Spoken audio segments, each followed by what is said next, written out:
Europe's connection to Africa runs deep. But what if I told you there's a hidden agenda behind it? From economic deals to military bases, Europe's grip on Africa is tighter than you think. Today, we're exposing the secrets behind why Europe will never let go. By the end of this video, you'll understand the strategies Europe is using to maintain control, the reasons behind it, and how this impacts Africa's future. This is a story that goes beyond history. It's about power and influence in the modern world. Let's start with a simple truth. Europe and Africa share a long and complicated history. Colonization left deep scars on the continent, and even after independence, many African nations remained economically tied to their former colonizers. But here's the shocking part. Those ties weren't severed, they were restructured. Europe continues to exert influence through trade agreements, military presence, and development aid. On the surface, it looks like partnership. But dig deeper, and you'll see the imbalance of power. Take the European Union's trade agreements, for example. Many African countries are locked into deals that favor European businesses. While Europe gets access to Africa's raw materials, African nations often struggle to develop their own industries. One clear example is the cocoa trade. Africa produces about 70% of the world's cocoa, but most of it is exported raw. European companies process it into chocolate, reaping the biggest profits. African farmers remain stuck with low wages, and it's not just trade. Europe also wields power through aid. Countries like France and the UK provide billions in development aid to African nations. On the surface, this looks generous, but it often comes with strings-attached demands for political reforms or economic policies that benefit European interests. France's relationship with its former colonies is particularly revealing. Through a system known as the CFA franc, France controls the currency of 14 African nations. While this provides financial stability, critics argue it limits these countries' economic sovereignty. Then there's the military angle. France has several military bases across Africa, particularly in the Sahel region, where it claims to be fighting terrorism.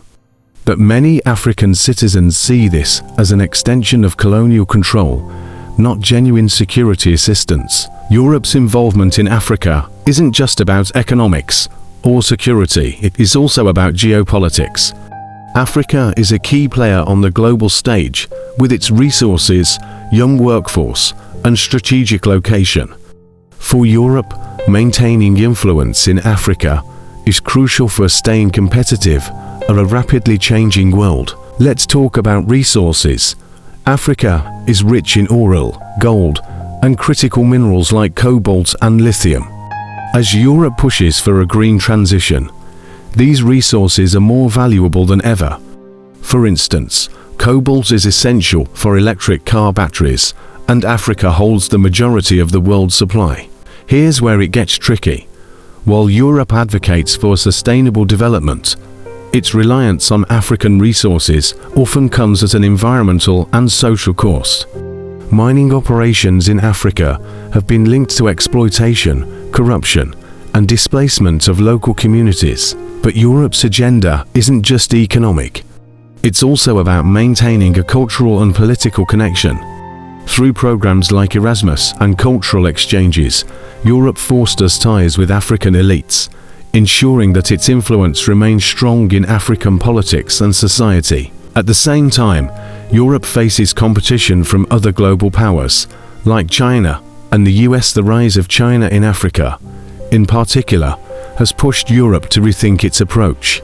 Initiatives like the EU's Global Gateway are designed to counter China's Belt and Road Initiative by offering African nations alternative funding for infrastructure projects. Despite these efforts, many Africans feel that Europe's approach hasn't changed enough.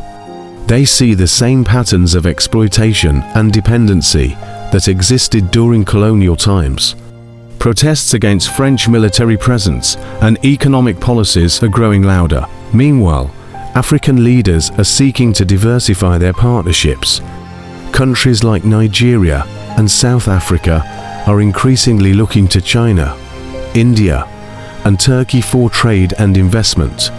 This shift challenges Europe's long-standing dominance, but Europe isn't letting go easily. Through diplomacy, economic deals, and military alliances, it's working hard to maintain its position. The question is, will Africa break free, or will these ties continue to bind the continent to Europe's agenda? This struggle isn't just about Africa. It's about the future of global power. As Africa rises, its choices will shape the 21st century. The question is, will Europe adapt to this new reality, or will it cling to its old ways? What do you think? Is Europe helping Africa, or holding it back? Share your thoughts in the comments below. And if you found this video insightful, don't forget to like, subscribe, and hit the bell icon to stay updated with Noble Black News channel for more stories about the forces shaping our world.